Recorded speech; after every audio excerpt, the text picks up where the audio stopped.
Using real estate losses the right way.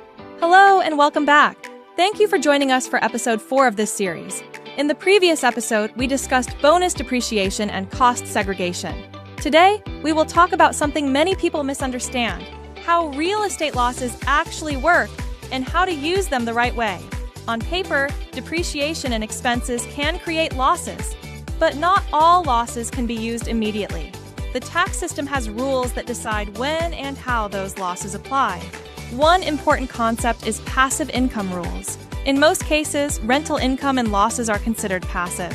This means losses usually cannot reduce other types of income right away. They are carried forward instead. Another key concept is material participation. When someone is actively involved in managing and operating their properties, the tax treatment can change. The rules are specific and require proper documentation. Simply owning property is not enough. This is where many costly mistakes happen. People assume losses will automatically reduce their taxes. When that does not happen, they are surprised later.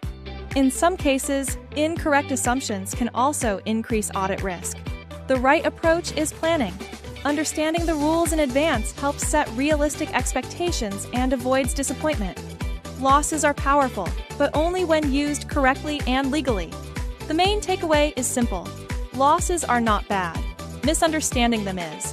In the next episode, we will discuss what happens when property is sold. We will explain capital gains planning, 1031 exchanges, and smarter alternatives for long-term wealth. Thank you for watching, and I will see you in episode 5.